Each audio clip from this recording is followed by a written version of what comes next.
a gente define carreira como uma sequência de experiências profissionais de uma pessoa ao longo da vida.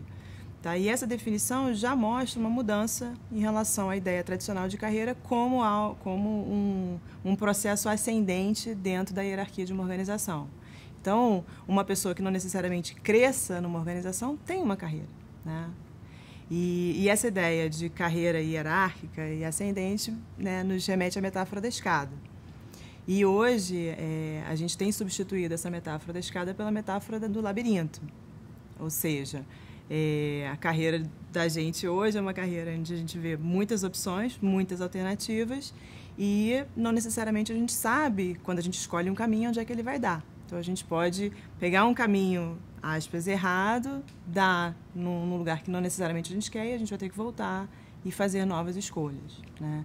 E é por isso também que a questão da gestão da carreira é tão importante hoje, porque no passado, né, que a gente chama de um passado não muito distante, que seria mais ou menos do fim da Segunda Guerra Mundial, né, até a década de 70, foi um período em que as empresas cresceram de tamanho, né, se tornaram mais complexas internamente. Então, era interessante para essas empresas contratar profissionais, jovens profissionais, e manter esse profissional ao longo do tempo, talvez até a aposentadoria. Nesse contexto, o indivíduo, né, a pessoa, não precisava se preocupar com a gestão da sua carreira. Era só entrar no IBM da vida e fazer a sua carreira lá dentro. A empresa cuidava da carreira do seu funcionário, né, oferecendo oportunidades, oferecendo alternativas e fazendo com que aquela pessoa permanecesse por muitos anos, né. Isso era importante para as organizações naquele momento. E o que aconteceu foi que, em algum momento, que a gente se posiciona mais ou menos na década de 70 e 80, houve uma mudança muito significativa. Não cabe aqui a gente explicar o que aconteceu, mas o fato é que a forma como as empresas se relacionam com as pessoas, né, com seus trabalhadores, e a forma até como os trabalhadores se relacionam com as empresas mudou, né? E com isso mudou a gestão da carreira, ou seja, a forma como as pessoas encaram a gestão da carreira. Então, hoje, quer dizer, mais recentemente, a mensagem que foi dada para as pessoas é: você agora é responsável pela gestão da sua carreira, né? E nesse contexto, ganhou relevância esse conceito de empregabilidade. Então, ou seja, a pessoa, ao invés de ter um emprego para a vida toda, ela tem que cuidar da sua empregabilidade. E como é que a gente define empregabilidade? Empregabilidade a gente pode definir como a sua capacidade de conquistar o emprego, se manter nele ou conseguir uma nova colocação, se for necessário. Essa é a definição que a gente chama de mais formal sobre empregabilidade. Uma outra forma de pensar seria o seguinte: empregabilidade, se você é empregável, você é uma pessoa que tem mais opções, mais autonomia sobre a gestão da sua própria carreira. Por exemplo, se eu sou uma pessoa competente, que gera valor para as organizações, é mais fácil para mim mudar de emprego, se eu precisar ou se eu quiser, do que uma pessoa que, de repente, não tem tanto valor, digamos assim, para as organizações.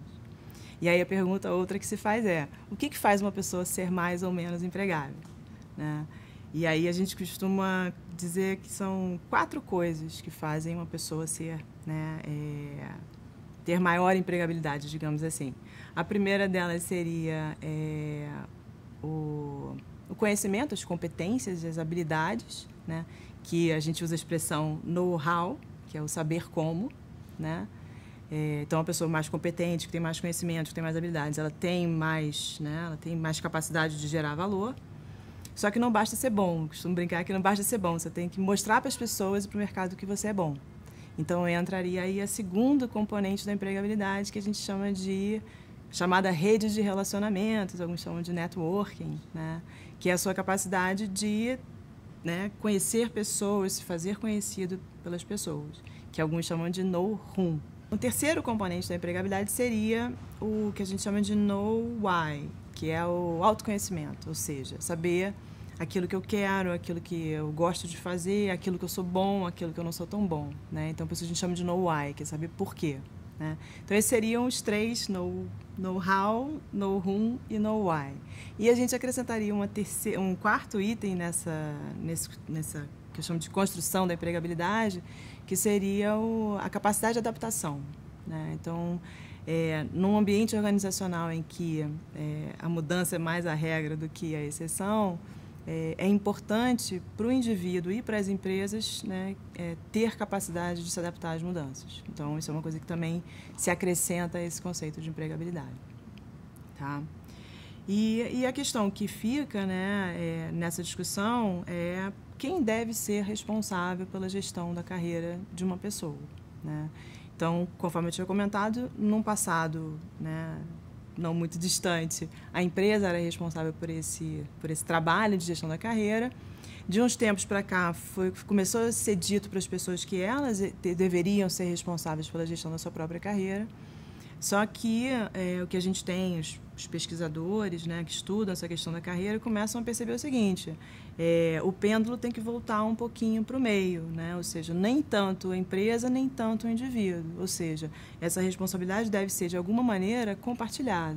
Né? Ou seja, o indivíduo, eu tenho que saber o que eu quero para a minha carreira, eu tenho que, né, ter as minhas aspirações, eu tenho que investir na construção das minhas competências, mas eu preciso das empresas né, para me ajudar nesse processo de desenvolvimento. Porque, afinal de contas, se a gente está falando de uma pessoa que quer trabalhar dentro de uma organização, é a empresa que oferece as oportunidades de desenvolvimento, as oportunidades, né, de trabalhar em diferentes áreas, em conhecer, né, ter experiências tangíveis de trabalho que vão agregar as competências e as capacidades daquela pessoa. Né? Eu acredito que essa combinação, ou seja, empresa e indivíduo trabalhando juntos, né, eu acho que é uma situação em que as duas partes têm a ganhar. Né? Então, se a empresa trabalha, ajuda o indivíduo a gerenciar melhor a sua própria carreira, a empresa vai ter um profissional mais capacitado e mais motivado e mais feliz no seu trabalho. E, por outro lado, se o indivíduo também se preocupa em construir competências, em se autoconhecer, né, buscar identificar aquilo que o satisfaz, aquilo que ele é bom fazendo, né, digamos assim, a pessoa também, né, pode dar uma contribuição maior para a organização.